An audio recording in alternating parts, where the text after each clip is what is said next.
All right. Well, hello, Quinlynne. Very nice to meet you. I'm Jeff, Nice to meet you. and my friend Dave he and I are out here. We have a little hobby. We like to talk to people about how they know if something is true and a belief that they may have. Epistemology, basically. This is actually something we call street epistemology, where we just have conversations with people to figure out how they've arrived at the conclusions, the methodologies that they've used to determine if something's true. hmm Um, it's an interesting topic for me, and it's kind of a hobby that I like. It's makes for you know really good conversations. My goal is to just kind of ask questions, hmm right, and to kind of see where you're at, your levels of confidence, and that kind of thing. Um, as I explained to some other people before, I've had conversations with people about karma. Hilton was here just a little while ago. He believed karma was real, hmm and we talked about that, his confidence in that. I've had conversations about the coronavirus, about the vaccine, politics, God beliefs. Just anything that you believe is true, and it's usually a much more um, interesting conversation if it's something that modifies your behavior in the real world. In other words, you act differently in some way because you hold that belief. hmm Is there any particular thing that comes to mind that you'd like to discuss? Yeah, I think that happiness is something that everyone is able to have. Okay. And I think it's sad because as a society now, I think social media has drawn a lot of that out, and everyone's so connected to their phones instead of the real world around you, and they forget about the small things in life. I Okay. think it's a conscious choice every day to notice those small things. I'm making some. And I actually was listening to this podcast one day about how happiness is not just one thing, but it's a collection of all things. It's creativity, your relationships, the way that you view the world, things that you do. Um, if you read books, if you have multiple sources of entertainment outside of just what's going on in the world. Right, right. So happiness is something that everyone can have. hmm Um, do you think, what about people who may have like, a clinical depression or something like that? Would that be an exception to the rule, perhaps, or I think so. I think that it's harder for some people to overcome that, right? but I think it all comes down to relationships. Relationships. I think it's very important that everyone has someone they can lean on and connect with. I think a lot of people get stuck in comfortability as well. They're scared to make an environmental change because they've been in that situation for so long, whether that's a bad marriage, career path, anything that people identify with that they're so scared to change, even if they want to do something bigger. So you said that social media, people being kind of looking at their phones rather than having conversations, and you said something that was interesting to me. That's a conscious choice. hmm So, so do you believe everybody then has the ability to make a conscious choice to be happy? Is that I believe so. I used to be a very negative person, and so you I just was very unhappy for a long time. And after I realized that if you just change the way you think a little bit each day, it makes the biggest change in your life. so the changing the way you think over time? Did you find that it was like something you were just able to do, or was it like w- was it kind of a gradual thing where you just kind of built on it, or hmm what? It was this thing where I was like, why am I so negative towards myself and everyone else? And what I started doing is if I had a negative thought, I would flip it into a positive, such as, this person was mean to me today, but what if they're just having a bad Bad day? day. Yeah. And what if they're so used to someone being mean to them back, but I was the first person that was nice to them? What is it that gives you your confidence that that happiness is a choice that people can choose to change the way that they think? What is it that gives you the confidence that that's the case? I think that it's the fact that I could die today and I wouldn't want to be negative. I'd want to live my last day and appreciate everything and everyone around me. Live Ri- each day like it's your last. Right? Um, if someone were to tell you, "Hey, I've tried to do this, hmm um, I've tried to flip my thoughts. I've tried to change my thought patterns. Hmm. But I've just not been able to do it. And, I just, the world sucks. Hmm. Um, would that, would that decrease your confidence at all that everyone is able to do this? I don't believe so. I think that it's okay to feel your emotions. I think some people, they don't feel them, so they can't release them. It's okay to be negative. There's a lot of things to be negative about, but it's about reserving a small amount of time for that and moving on. Right. Okay. Um, is there anything you could think of that would perhaps decrease your confidence that everybody has the ability to um, be happy? Yeah, I think when people break promises that they keep for themselves. Like, for instance, I want to start working out, but you never make it to the gym.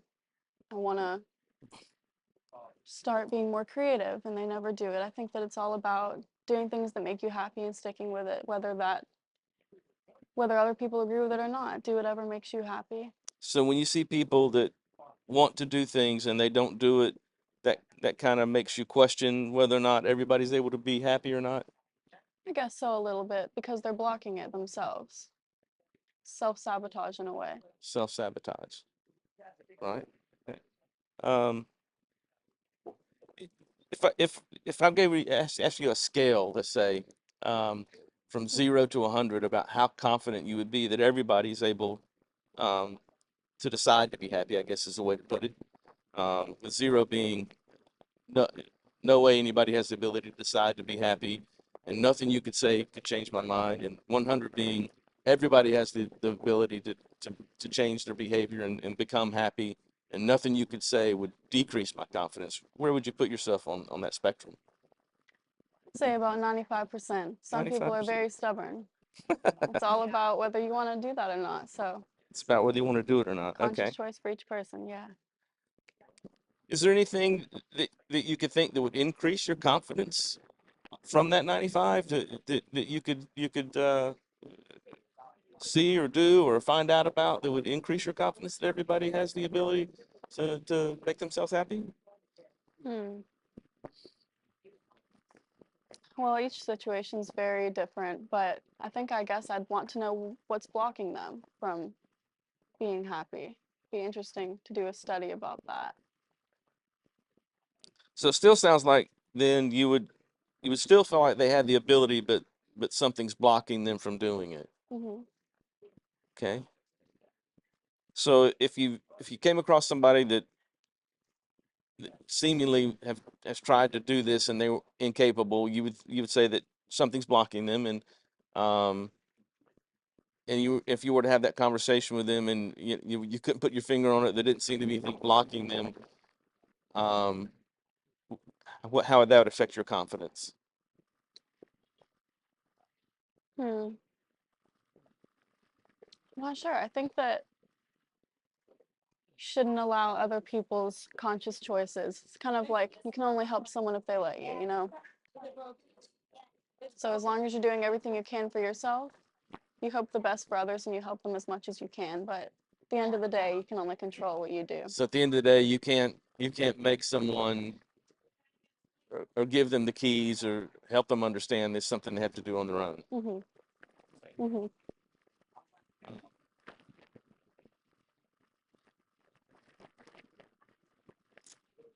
Dave, what are you thinking, question wise? Why are you not at 100?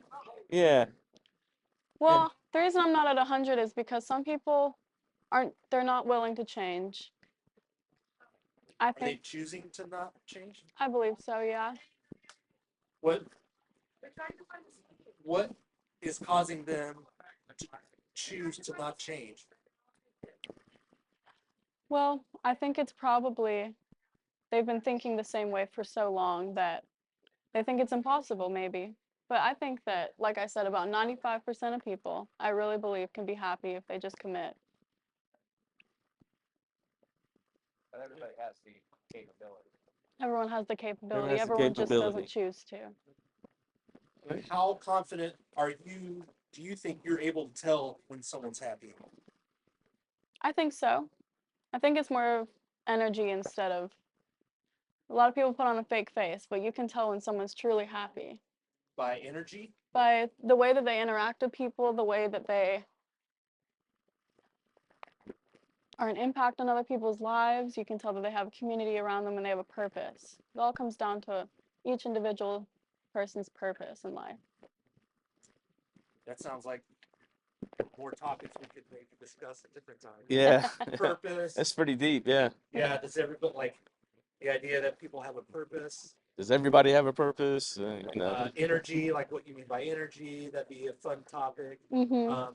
But whatever you have time for. Yeah. Yeah. Do you got time? You want to continue or go down the I don't rabbit know. trail? I think I'll let someone else. I think you Okay. should bring that up in your next interview. Well, the whole goal is to let people kind of pick their topics. Yeah. You know, I mean, that could be a interesting topic to throw out. See if someone wants to talk about that for Oh, sure. yeah. I mean, the idea of energy and purpose, both of those are very interesting topics for Yes, sure. they So, are.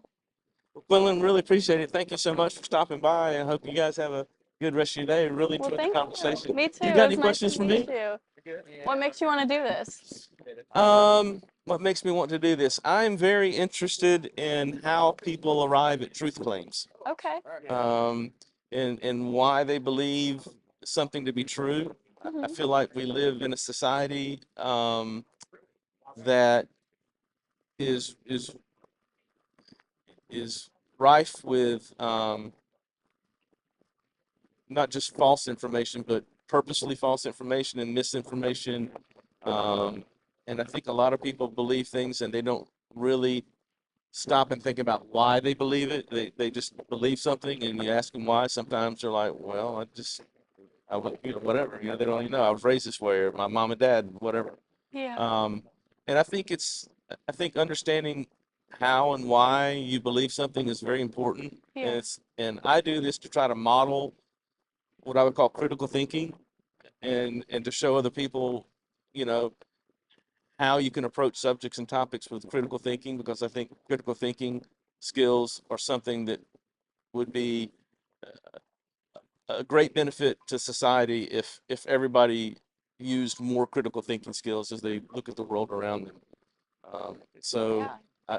I want to be a proponent of that, and I want to see more people do those type of things. So that's why I do this. All right. Well, it was very nice to meet you. Nice to meet you, Quinlynne. Thanks so much. Thanks.